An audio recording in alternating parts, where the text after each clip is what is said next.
kepikiran sama sekali tentang pelayanan di gereja ini gitu ya. Semua dimulai dari hati sih. Kalau misalnya hatinya udah terbuka, pemikiran terbuka, setidaknya ngelihat teman tuli juga nggak aneh gitu.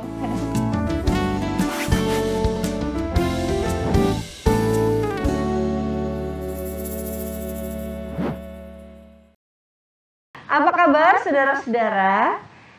Saya hari ini Pendeta Riani Suharja bertemu kembali dalam podcast Bungkus Aja.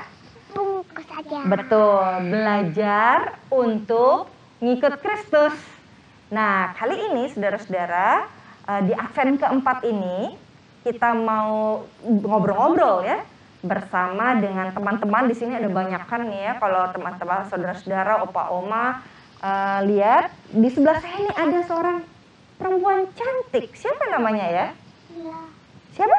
Lilo. Lilo siapa ya? Aquino. Aquina. Lilo Aquina. Siapa ini Lilo Aquina ya? Lilo Aquina Mamanya katanya. Lilo. Oh, mamahnya Lilo. Jadi anak dari mamahnya Lilo. Papanya masih kerja. Oh, papa kerja. Oke. Jadi Lilo ini adalah katanya Koda, saudara-saudara. Koda adalah child of that adult. Jadi Lilo adalah anak dari seorang papa dan seorang mama yang kita akan berkenalan, kita sebut dengan teman tuli. Nah, saudara-saudara, mari kita berkenalan dengan dua teman kita. Yang pertama bernama Gege. Aku masih kecil. Gege, iya masih kecil nih, mamanya kita kenalin ya. Iya. Dengan Gege. Apa kabar Gege? Ya, dan seorang lagi dengan Kalan. Ya, kita mau kenalan hari ini dengan tema Advent 4, saudara. Kita akan bicara bagaimana seorang menghadapi stigma di dalam hidupnya, tapi melewati itu. Maka judulnya melampaui stigma dan menghadapi, berjumpa dengan persahabatan. Nah, mari kita berkenalan ya saudara. Tolong Kalan atau Gege dulu nih ya. Silahkan berkenalan, siapakah dirimu? Mungkin dari Gege dulu ya. Silahkan Gege.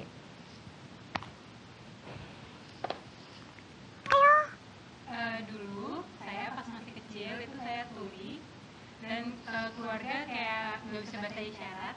Kemudian dia juga cari sekolah SLB yang bisa bantu dia untuk berisyarat. Nah, setelah itu kita pindah ke sekolah, dia pindah ke sekolah umum. Dan pas dia masuk ke sekolah umum susah sekali, kayak nggak ada akses, GBI juga guru pas ngomong gitu juga nggak bisa, saya dia juga nggak bisa dengar. Terus teman-teman ada yang bantuin, juga nggak banyak yang bantuin, kayak ya karena dia tuli gitu. Jadi biasanya tuh teman-teman tuh kayak cuma ngasih catatan dan yang lain. Terus dia pindah lagi ke sekolah lain yaitu SLB. Dia juga ketemu teman-teman tuli, dia merasa senang. Terus habis itu pas lagi menikah dia jarang sih ketemu teman-teman tuli karena dia sibuk ngurusin Lilo dan ketemu teman-teman dengar dan tuli itu. Kemudian ada sahabatnya yang ngajakin untuk ketemu teman-teman tuli biar bisa berisyarat. Orangnya sedikit. Nah, kemudian dia ketemu sama teman-teman tuli dan dia merasa tertarik banget gitu, tertarik untuk belajar Bisindo. Karena apa? Dulu aku aku pakai CB dulu dan teman-teman tuh kayak nggak nyambung. Dan pas udah ngobrol dengan Bisindo, sekarang dia merasa sekarang punya kemampuan kalau misalnya udah pakai Bisindo ini. Dan kalau dulu sebelum ketemu teman-teman tuli tuh kayak banyak diskriminasi dan yang lain, tapi kalau sekarang udah lebih bodo amat. Nah, kalau sekarang kayak dulu dia ketemu Surya. Kemudian dulu tuh ada teman dengar yang bilang minta maaf, kayak mau pakai bahasa isyarat. Terus habis itu kalau dulu tuh ada diskriminasi gitu, kayak malu dan lain-lain. Nah, kemudian sekarang dia udah terima dan bisa untuk mengajari gitu. Sekarang udah oke. Iya. Apa pengalaman rasanya saat didiskriminasi? Jadi tolong jelasin ke kita pengalamannya apa sih? merasa seperti ada perasaan tertekan, tapi aku berusaha untuk tidak tertekan, seperti bodo amat gitu. Karena ada ya kayak keluarga itu, mungkin keluarga nggak bisa bantu, sahabat nggak bisa bantu, tapi nggak apa-apa, bodo amat. Dan kemudian kenapa banyak juga teman-teman dengar yang kayak sekarang tuh banyak yang mau minta belajar bahasa isyarat dan lain-lain, tapi kalau dulu tuh nggak ada, kayak dia merasa tertekan kalau misalnya dulu. Iya. Merasa tertekan, Banyak menangis. Tapi kata ngomong kayak gak usah khawatir gitu. Wow. Udah oke kok, nggak apa-apa gitu. Berarti yang memegang peran penting dalam perjalanan beratmu ini adalah orang tua ya? Iya. Oh, siapa lagi yang berperan?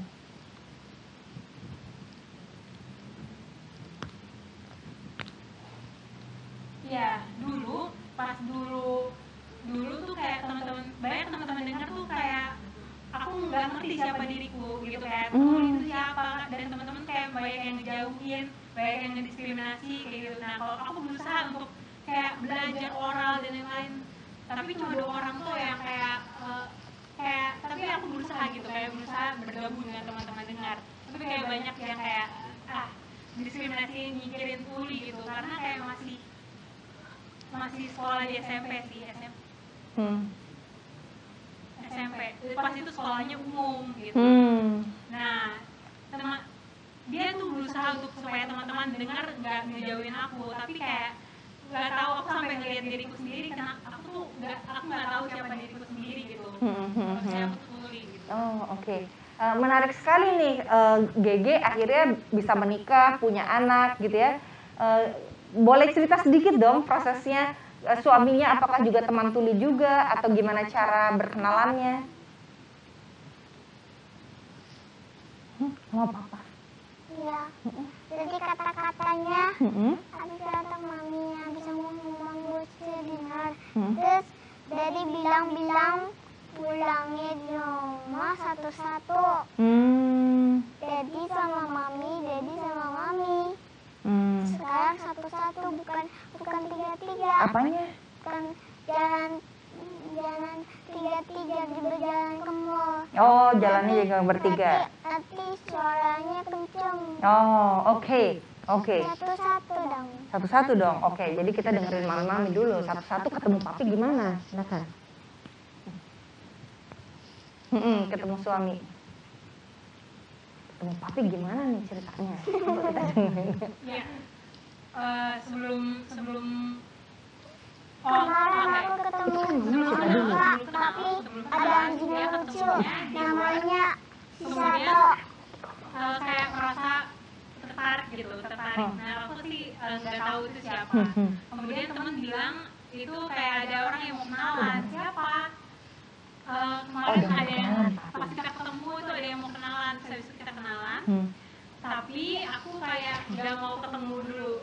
Kayak selama 1 bulan aku mau ketemu dulu.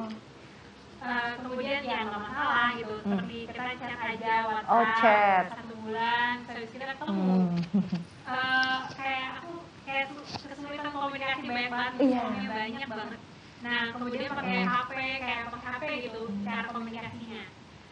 Kemudian pas di rumah aku bilang kayak kita komunikasinya kayak susah gitu, pakai HP terus gimana solusinya gimana? Kemudian bilang kalau misalnya kamu mau ngajarin aku bahasa isyarat nggak gitu suaminya.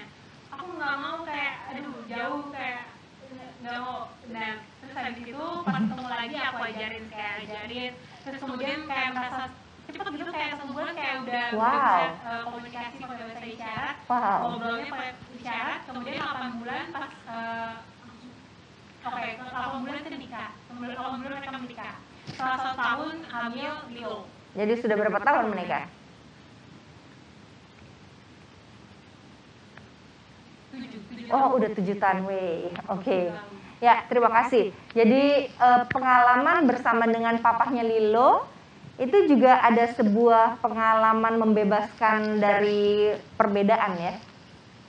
Menyatukan perbedaan maksudnya.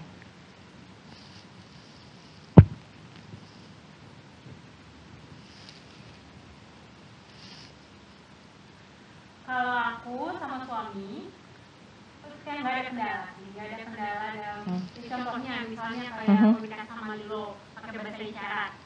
Kemudian ada kayak papanya ngomong pakai bahasa isyarat karena ada aku juga. Aku pengen lihat kalau misalnya kalau nggak ada baru pakai suara.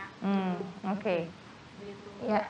Nggak ada kendala sih. Kalau soalnya dari bayi itu udah diajarin pakai bahasa isyarat. Umur 8 bulan udah pertama kali aku kayak pup gitu. Ini isyaratnya kayak pup kayak gitu.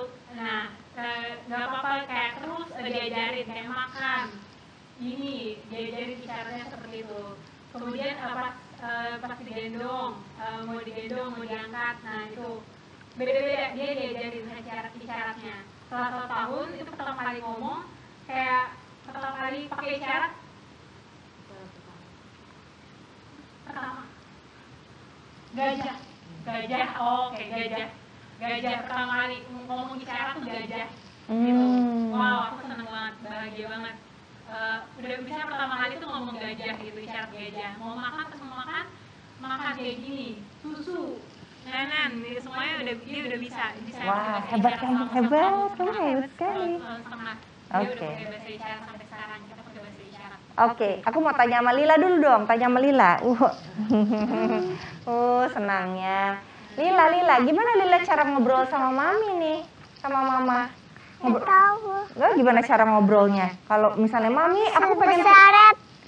Isyarat aja. Kalau pakai bahasa isyarat. Kalau misalnya kamu bilang, Mama, Lila mau tidur, gimana cara ngomongnya? Coba ngomong ke Mama. Mama, aku sedang mau tidur sekarang. Coba bilang, Mama. Bisa nggak menghadap ke Mama? Mama, aku mau tidur gitu. Aku mau tidur. Aku mau tidur gimana ngomongnya? Oke, kalau sekarang bilang, Mama, aku sayang sama Mama. Kamu datengin Mama, kamu bilang, Mama, aku sayang sama Mama. Gimana cara ngomong? Tuh. Mama sih, aku mau duduk. Bilang, aku sayang sama Mama. Gimana cara ngomongnya? Sayang. Gimana cara ngomong aku sayang sama Mama? Mamahnya dipeluk atau udah duduk? Oh, itu cara dia ngomong, aku sayang sama Mama. Gitu? Gitu. Oh gitu, jadi kalau sayang sama Mama dia duduk di pangkuan mamahnya. Thank you. Oke, ya sekarang aku mau tanya lagi nih, makasih ya untuk kesaksiannya. Sekarang saya mau tanya ke Kalan. Oke, Kalan, gimana pengalaman kamu sebagai seorang tuli? Oke, nama saya Kalan. Panggilan saya Kalan seperti ini. Saya teman tuli. Kemudian saya sekolahnya di UUM dan sampai SD, SMP, sampai SMA, sampai kuliah UUM. Saya berusaha sebagai teman tuli, berusaha kayak banyak teman-teman dengar yang mungkin kayak ada hambatan seperti hambatan komunikasi. Gimana cara komunikasi? Aku coba ajarin teman-teman dengar kalau mau belajar bahasa isyarat, aku bisa bantu. Kemudian aku kayak ngajarin bahasa isyarat itu apa, kayak budaya tuli seperti apa. Kemudian prosesnya sampai keluarga juga paham. Kemudian kerjasama juga sama teman-teman tuli dan teman-teman dengar. Karena apa? Teman-teman tuli itu dari teman-teman dengar itu sebenarnya sama Sarah. Oke. Nah, ada nggak pengalaman buruk atau stigma yang kamu rasakan selama menjadi seorang tuli?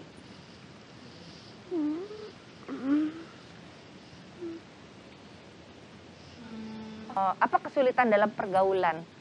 Apakah ada pengalaman diskriminasi, pengalaman dibedakan, yang nggak enak dalam perjalanan hidup? Enggak sih, kalau aku nggak ada. Kayak teman-teman dengar tuh masih baik gitu. Aku selalu kayak bisa berkolaborasi atau kerjasama. Keren. Oke, terima kasih banget. Jadi perjuangannya sekarang apa nih? Kalan saya dengar udah masuk kuliah ya? Dengan sebuah perjuangan juga. Apa tuh perjuangannya? Ya awal-awalnya aku berjuang untuk kayak mau masuk kuliah tuh. Sebelumnya kan aku lulus lulus SMA. Habis lulus SMA 2020. Kemudian aku berjuang untuk ikut jalur SMP M SMS Mandiri. mandiri jalur mandiri. Hmm. Jalur mandiri, tapi kayak nggak lulus, aku nggak lulus. Terus kemudian aku berdoa sama Tuhan, Tuhan semoga bantu aku gitu. Jadilah kehendakmu. Jadilah kehendakmu. Seperti ya, jadilah kehendakmu, berdoa terus menerus. Kemudian 1 tahun sampai aku juga belajar sendiri supaya bisa masuk kuliah. Kemudian tahun 2021, tahun ini aku berhasil untuk bisa mendapatkan kuliah, di mana pertama UNS di Solo, kemudian yang kedua UB, Universitas Brawijaya. Kemudian aku dapat jalur apa? Jurusan komunikasi. Kemudian aku bersyukur sama Tuhan, aku sudah berdoa, berusaha belajar dan yang lain. Sampai akhirnya aku dapat dua kuliah gitu PTN. Wow. Seperti itu. Ya, oke, terima kasih untuk teman-teman yang sudah membuka mata para pemirsa bahwa ternyata perjuangan kita berbeda-beda, tapi Tuhan yang membuka jalan supaya sekalipun ada perbedaan, tapi Tuhan membuka pintu untuk kita semua saling berkenalan nih, bisa bersahabat gitu ya. Terima kasih untuk pelayanannya. Ini ngomong-ngomong GG nih kegiatannya apa ya? Ada teater atau saya dengar? Iya, teater. Oh, teater. Sama yang kedua, saya pertama teater, kemudian menari. Karena aku punya komunitas sendiri. Sebelumnya pengalamannya kayak teater 7 dulu, sebelum ada komunitas sendiri. Sekarang teater ya. Kemudian kayak ngajak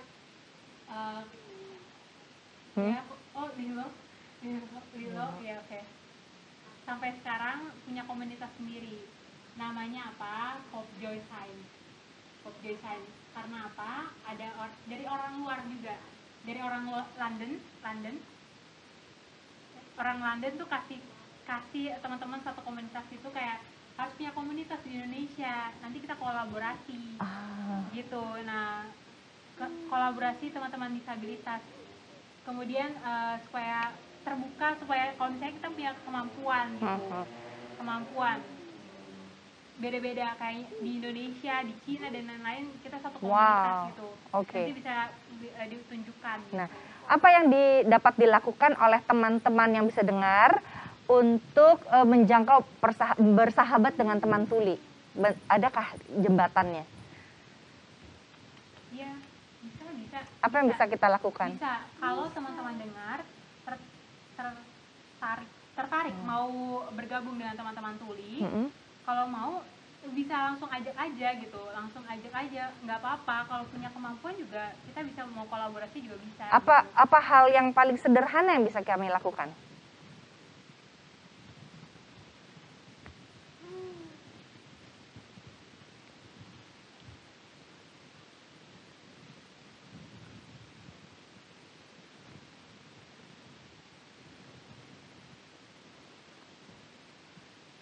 Ya kalau teman-teman tuli kan punya kemampuan macam-macam ya, bervariasi. Nah kalau teman-teman mau seperti bergabung sama kita bisa gitu, kayak mau belajar teater juga bisa kita ngajarin. Kalau misalnya punya kemampuan yang bagus juga kita nggak apa-apa, kita mau ngajak. Jadi karena semuanya kita sama gitu. Teman-teman tuli itu kayak mau teman dengar itu kayak kita gabung aja, kita bergabung bersama aja. Karena kita setara, kita maunya setara, nggak ada yang kayak diskriminasi satu sama lain. Kemampuan tuli nggak ada apa-apanya, dengar nggak ada apa-apa yang nggak seperti itu.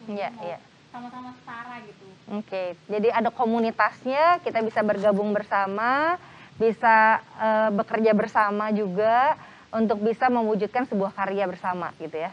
Oke, thank you banget untuk kesempatannya ngobrol. Selamat terus bersahabat, membina persahabatan dengan sebanyak-banyaknya perbedaan yang ada. Tuhan memberkati. Nah, saudara, kita juga mau bertanya pada mereka yang sudah belajar dan mahir menjadi juru bahasa isyarat. Sebentar lagi.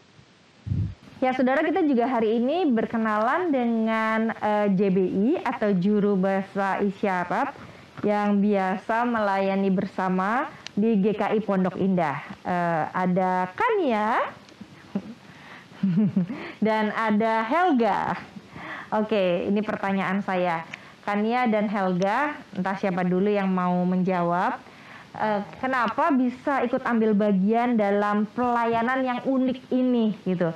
Apa kayaknya dari dulu kan nggak melakukan ini kan ya, apalagi ya di remaja kita gitu ya. Kok bisa tiba-tiba ada inspirasi untuk melakukan pelayanan ini? Karena ini kan satu bahasa tersendiri ya, harus dipelajari.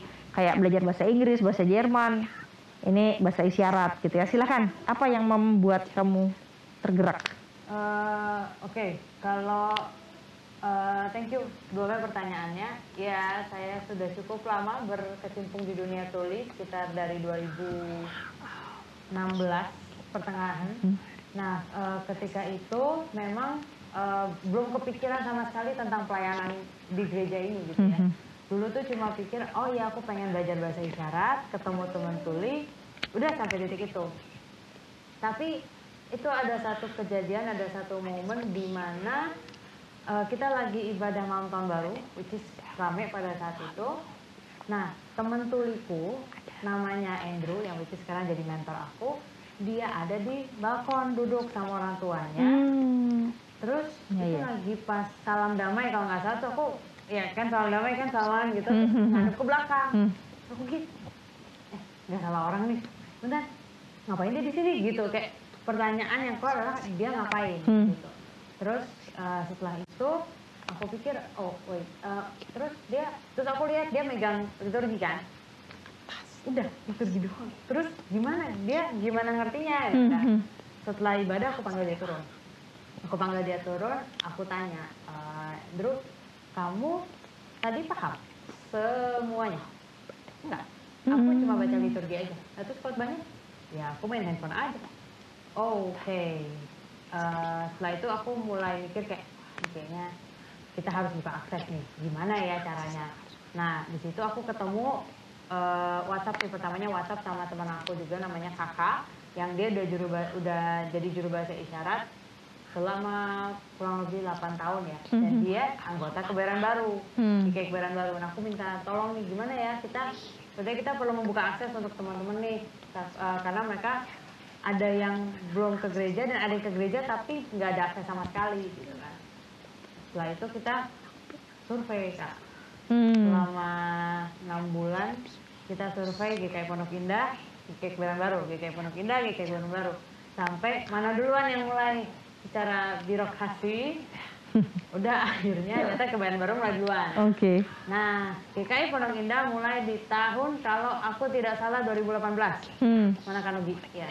2018 bulan budaya. Kita memang membuka untuk teman tuli bisa ke gereja juga dengan ada akses bahasa isyarat. Tapi yang memang luar biasa perubahannya adalah di 2020 ketika pandemi. Nah, waktu pandemi itu, ibadah pertama kita tanggal 15 Maret, gue ngeliat ini gimana ya. Karena itu bener-bener dadakan ya. Bener-bener semuanya serba dadakan. Jadi kayak, aduh ini kosong gitu. Itu pada saat itu aku langsung telepon Penatua Wita. Aku tanya, Tante Wita, boleh nggak kita JBI minggu depan ada layarnya di samping nih, di kanan bawah, di ibadah online. Boleh nggak? Oh boleh. Ya, mulai 22 Maret sampai detik ini kita masih terus melayani. Wow, keren. Nah, sekarang oke, saya jadi mengerti pengalaman Kania menjadi juru bahasa isyarat karena bersentuhan dengan seorang teman ya. Jadi bukan hanya sekedar teman, melampaui kan kalau ada perbedaan, oh kamu beda sama saya, ya udah biasanya orang kan masa bodoh gitu ya. Tapi kamu punya hati, muncul compassion, bagaimana menolong keterbatasan dia dan sehingga dia bisa ibadah menikmati ibadah seperti kamu. Dan yang kamu lakukan adalah melakukan sebuah persahabatan dengan membuka jalan gitu. Wey, keren banget itu ya. Itu panggilan itu panggilan Tuhan gitu ya.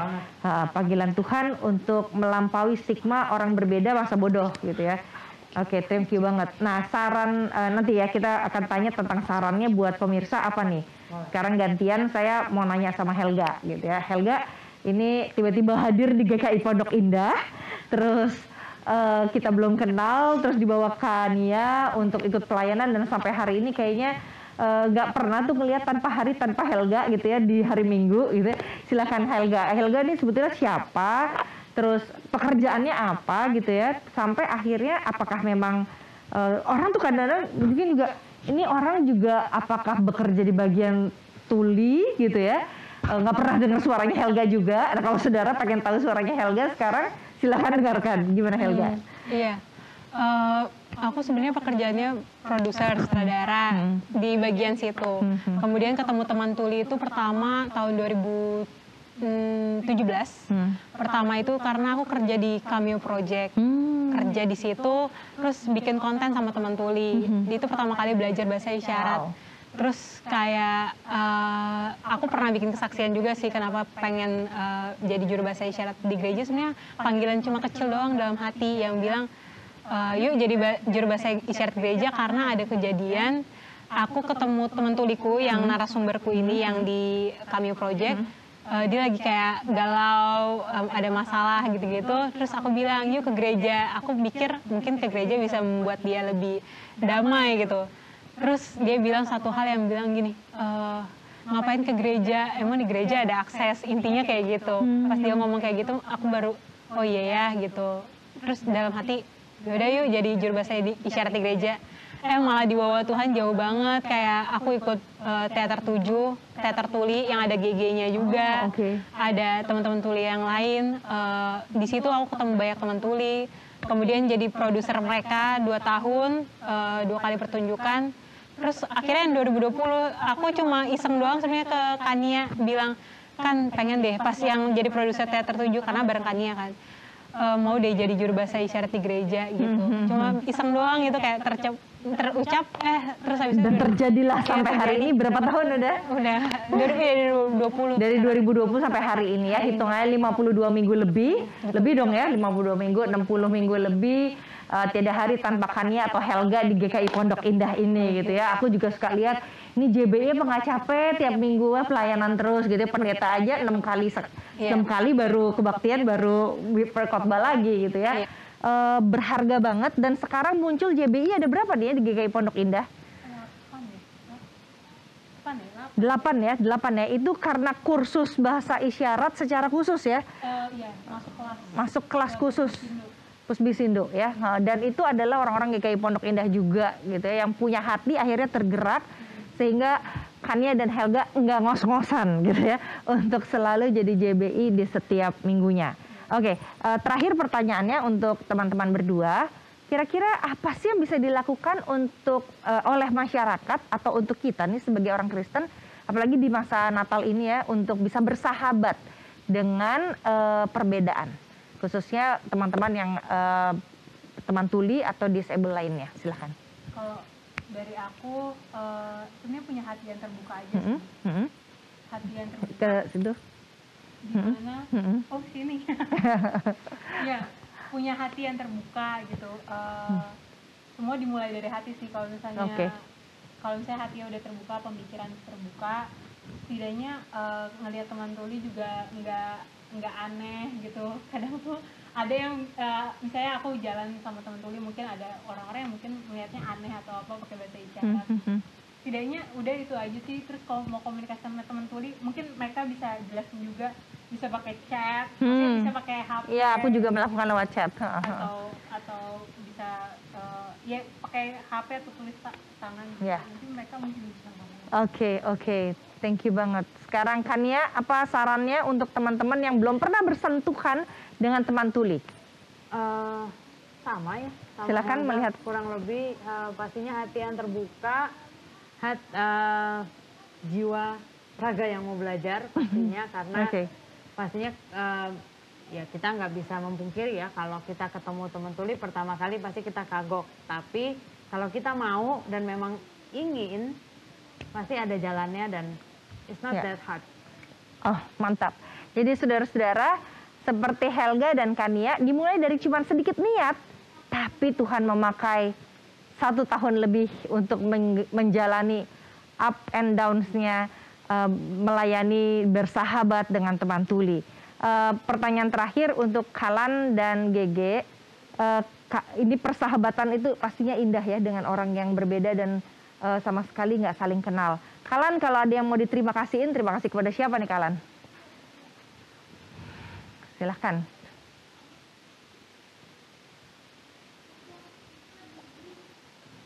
Aku mau terima kasih pada Tuhan pastinya, Tuhan Yesus.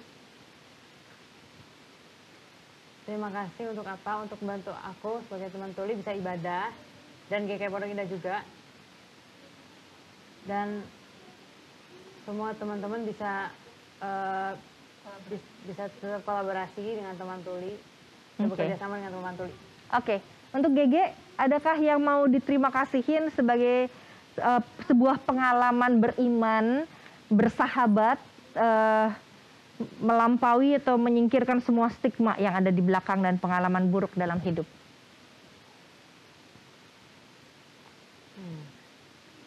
Kalau aku mau bilang terima kasih sama Tuhan. Karena apa? Karena dulu mama aku tuh kayak ngajarin aku berdoa, mau terima kasih harus sama Tuhan, karena mengubah hati semuanya.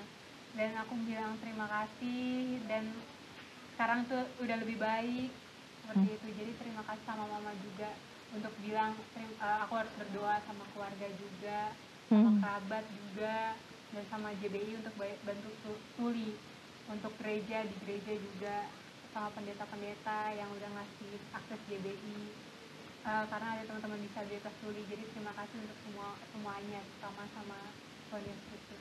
Oke, terima kasih banget untuk kesaksiannya, untuk kebersamaannya dengan kita semua, termasuk para pemirsa. Tuhan memberkati.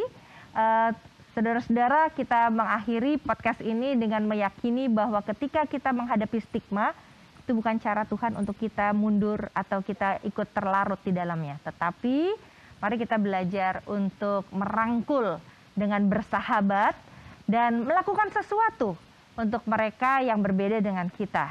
Selamat memasuki Natal dan selamat bersahabat dengan siapapun di dalam perbedaan yang ada. Tuhan memberkati. Saya Pendeta Riani Suharja dengan bungkus aja. Belajar untuk ikut Kristus. Tuhan memberkati.